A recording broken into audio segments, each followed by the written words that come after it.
You might be feeling the pressure to perform, to show up, to be everything, to be the superstar at work, to be the superstar at home, to do all the things, to be all the things. I am going to ask that the Lord would reveal himself to you during the holidays in a deeper level. I am Megan Marcelino, and I want to welcome you back to Generations at the Table. Thank you so much for joining me today and pulling up a seat. You know, we're coming into the holiday season, which is truly one of my favorite seasons. I have loved it ever since I was a kid. It was always a time where my mom really worked hard to make it special for me. Our house was always like beautifully decorated, and I was an only child, so everything was kind of overkill. And it was just this amazing season. But becoming a mom, watching the joy of our kids getting to celebrate the holidays has just been such a gift. Like, they look forward to it with so much anticipation. I can tell you, as soon as basically we get back into school, we start talking about the holidays. Our family celebrates both Christmas and Hanukkah, so there's a lot going on. But in the midst of that, in the midst of all that busyness, in the midst of what can maybe even seem like obligation and responsibility, I find such peace in resting in the names of Jesus and remembering that he is truly the light of the world, that he is the miracle that we are celebrating both in Christmas and for us as believers in Hanukkah. And so I want to talk to you today about the names of God, the names of Jesus, and the richness of understanding that. We have a download for you at curtlandry.com/names of Jesus. Again, that's curtlandry.com/names of Jesus. And it's a free download. And what it is it's each day in December, a day where we focus on Jesus in a different name and the character that he has and the identity of that name and how we can call on that name. And so Proverbs 18:10 says, "The name of the Lord is a strong tower. The righteous run to it and are safe." And so by going through this study, what I'm encouraging you to do is be able to understand who Jesus is in ways that maybe you have experienced, or maybe ways that you have not yet to experience him. But if he is called by that, then that is who he is. And that is a reflection of his heart towards you. You know, in Hebrew culture, naming someone is very, very important. When the angel came, he said, "And you shall call him." And how many times in scripture were there like name changes from Abram to Abraham and things like that, where it was very significant. But why was it significant? Because it represented a new season. It represented a shift. It represented a major transition, a promotion. And so Rabbi often says that when you go through a shift or transition, you're going to see a change of name or a change of location, and sometimes both. And so I think this name thing is something that we should take very seriously. I know as parents, when we've named our children, it is something that we have prayerfully sought the Lord on. Like, show us a glimpse into what we should be calling them and speaking out over them, so that when we are saying their name, we are using that creative power that was given to mankind in Genesis to speak out blessings of identity and purpose. So every time we say their name, we are saying, you know, for Joseph, favored and anointed one. Favored and anointed one. That is going out into the atmosphere. For Arabella, we call her Bella. We are calling her beautiful. May she be beautiful inside and outside and unto the Lord as a servant. So I believe that as we say those names, we are basically expressing in a form of their identity. But that brings us back to this concept of the names of Jesus, and how can we study that and fully understand him? We're never going to fully understand him, but understand him more and understand who he is by the names and what he offers us. So let me jump back here. Let's see. Okay. There are different things that we struggle with, right? Especially in the holiday season. You might be feeling overwhelmed. You might be feeling stuck. You might be feeling anxiety. You might be feeling the pressure to perform, to show up, to be everything, to be the superstar at work, to be the superstar at home, to do all the things, to be all the things. But Jesus is sitting there and he's saying to you, I am Emmanuel. I am God with us. I am God with you. You are not alone. One of the things that we see through our ministry is that during December and like the holiday months, we get more requests for prayer for people who are battling loneliness, for people who are battling a spirit of abandonment and rejection. Maybe that's you. Maybe you don't have a great relationship with your family. Maybe you aren't overwhelmed with a bunch of children around. Maybe you wish your kids were around. Maybe you've lost a spouse to either divorce or death. I don't know. I know that this season must highlight that in a horrible way. And I get that, but we can press into Emmanuel, God with us. He wants you to know that no matter what you're going through, no matter how lonely you feel, that he is still there, that he is with you. He is with you in joy. He is with you in sorrow. He is with you on the mountaintop. He is with you in the valley. He is with you in the victory. He is with you in those moments where it feels like there's nothing but defeat. So when we press into who God is and we say, I'm going to press into what your name says about you, we are giving up that feeling of abandonment, that feeling of loneliness, that feeling of unmet expectation and unmet promises.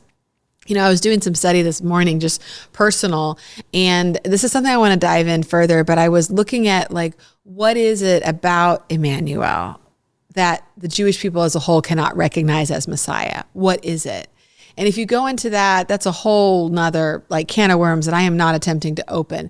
But basically, bottom line, unmet expectation. It is the Messiah did not look exactly like what they thought he would look like. He did not overthrow Rome. He did not bring a certain form of unification that they experienced. There's all sorts of things that they thought the Messiah would do during his first visit. And because he didn't do those things, then it's disregarded. So unmet expectation can cause us to miss who Yeshua truly is, because we have this idea in our head of what God should be. We have this idea in our head of what Yeshua is. And sometimes those ideas are right, and sometimes they're valid, but sometimes they're just ideas. I have learned so much over the last couple of years that some of the things I thought and believed are just not actually true, or are not a full reflection of God, and they don't fully encompass who he is. And I have been surprised by him. But as I find him and know him more, I can trust him. So Yeshua says, I've come as your deliverer. That is my name, Yeshua. It's literally the deliverer. Just as he delivered them from Egypt, just as he delivers us from a circumstance that traps us. A good reference for that is Psalms 34:17. So what are you in need of deliverance from today? Are you in need of deliverance from a feeling of loneliness, of that feeling of abandonment? Are you in need of deliverance for a certain situation in your life, something that you're going through, that you're walking through? Yeshua wants to remind us in this season that I came to deliver you, which means he came to remove us from a bad situation and move us into a promised land. And so wherever you are, don't get stuck. Don't look back like Lot's wife. Press into the future that God has for you, because Yeshua himself said, I came to deliver you. Maybe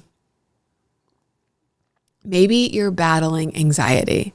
I can relate to that, especially during the holiday seasons. I'm very much a person likes to get things done.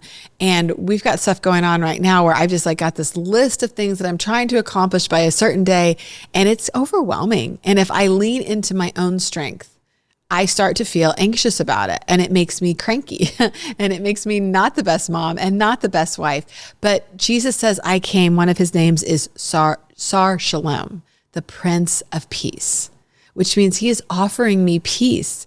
And it does not mean that all my circumstances will always be peaceful, that there will never be trials, that there will never be complications. But what it does mean is that I can press into him in those moments.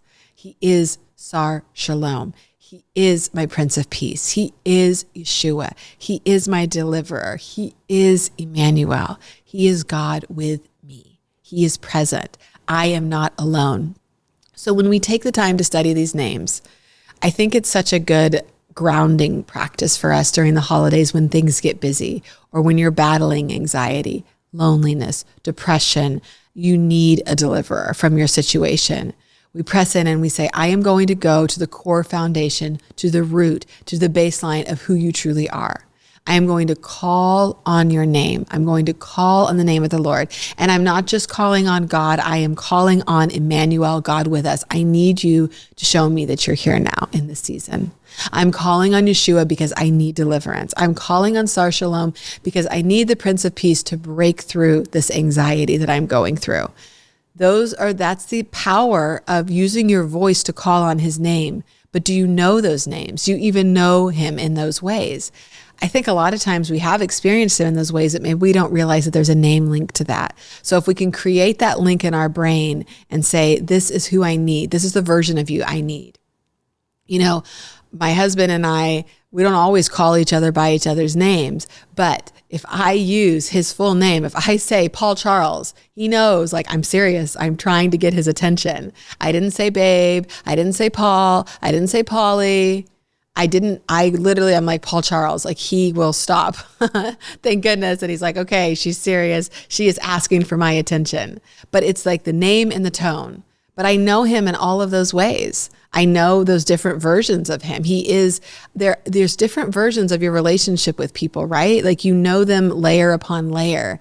And Yeshua, Jesus, is calling us to be able to know him layer upon layer and get to know him in these intimate ways. So in times of fear, in times of anxiety, in moments of crisis, we can call on his names. In moments of praise, in moments of victory, in moments of joy, we can praise his name. We can praise him as our deliverer. There are all these attributes to who he is. But in this season of busyness, I want to encourage you to get the download. Again, it's curtlandry.com/names of Jesus. And I want you to study who he is in this season. Study who we are celebrating, the miracle birth, the miracle arrival, the miracle of salvation that came through him. And let's embrace the fullness of who he is and what he offers us.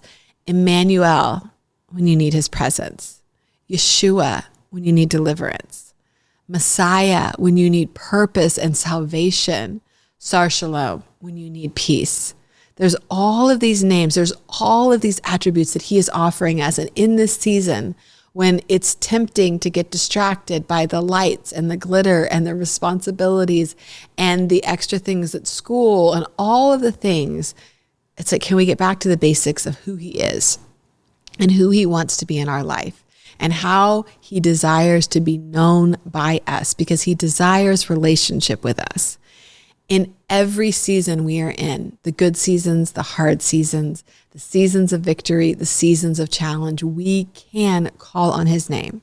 And we can know and trust that he is going to meet us exactly where we are. Whatever that position is, there is no valley too low that he cannot pull us out. There is no mountain too high that he would not journey with us on, that he wants to be there, that he wants to be present. I mean, you think about when Moses went up the mountain, he's like, who should I tell them that you are? And he's like, I am that I am. Like that was a name, right? Who are you? Tell me something. Tell me something about you. Tell me something about your identity. And that's what's so important about understanding these various names of God, is that you are understanding an attribute of him, a character of him, a piece of his identity. And it's not just to know in your head, but it's to be able to press in your heart. So as you gird up your loins with that truth at the end of 2024, you can walk into 2025 and say, I know him as.